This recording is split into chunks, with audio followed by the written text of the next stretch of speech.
Salvete discipuli linguae latinae.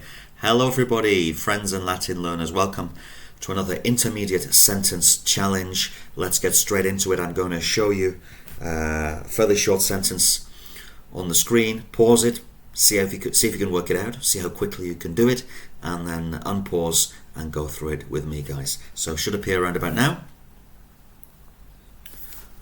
Okay. Interfecto Caesare Antonius vestem eius sanguinolentam ostentans populum veloti furore quodum adversus conjuratoros inflammavit. Oh, this is quite dramatic, guys. It's referring to the assassination of Julius Caesar on the Ides of March 44 BC. And Antonius is Mark Antony, his right-hand man.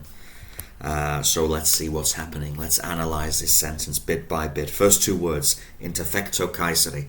I'm really hoping you identified this as ablative absolute when you have a participle and a noun in this case. Both in the ablative case. So Caesar, Caesare is your ablative singular. Interfecto is your past participle from the verb interficio, interficere, interfaci, interfectum means having been killed. Interficere is to kill.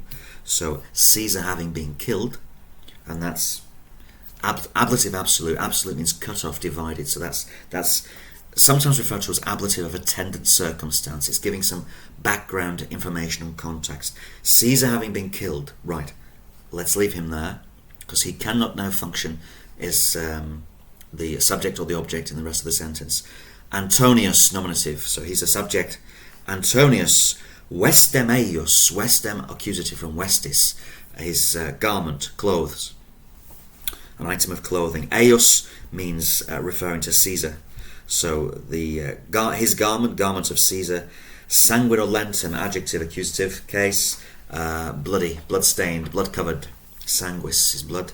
Ostentans, what kind of word is that, guys? Ostentare is to show. If you're an ostentatious person, you're showy. Ostentans is a present participle. Whenever you've got an ans or an ens, it's present participle. So Antonius showing, holding forth Caesar's blood-stained garment. So that's a participle. It's from a verb, but it's adjectival in its nature. It's not the main verb, so we still don't know. And so Antony showing forth Caesar's blood-stained garment. Something more needs to come. We need a main verb. Let's keep reading. Populum, accusative case. The people. He's doing something to the people, right? Veloti furore quodam. Velut means just as if. Furore quodam adversus conjuratoros inflammavit. So the verb is inflammavit, from inflammare, first conjugation verb. Hopefully you identified the VIT, that's perfect tense. So Antony inflamed, roused, incited the people. So you can imagine him making a speech, all the people surrounding him, he's rousing them. You probably can say inflaming them. Rousing the people. Adversus, okay, preposition, against, followed by accusative, conjuratores, the conspirators, the murderers of Julius Caesar.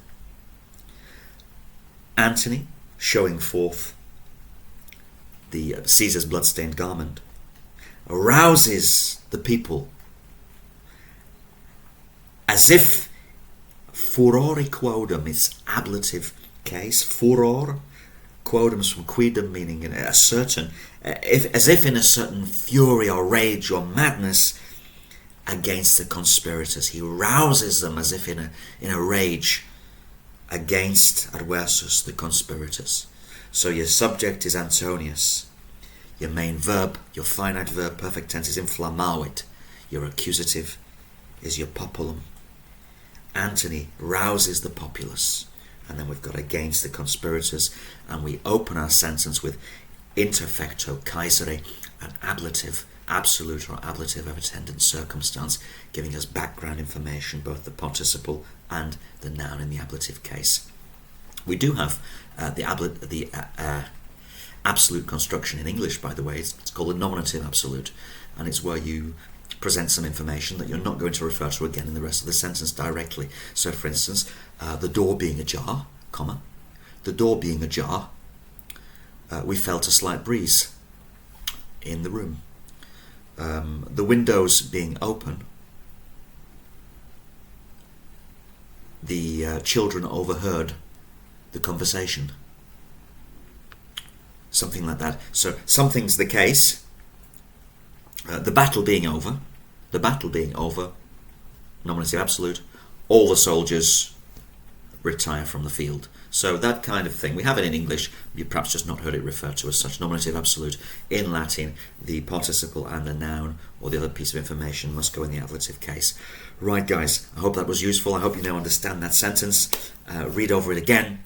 Look up any words, add them to your vocabulary list if you didn't know them, and I'll be back very soon with another sentence challenge. Hope these are helpful. Please give me some feedback. Let me know if this is useful, and feel free to put your finished translation in the comments section. I'd very much like to see what you came up with. Alright, guys. Gratias, wobisago, et walete. See you soon.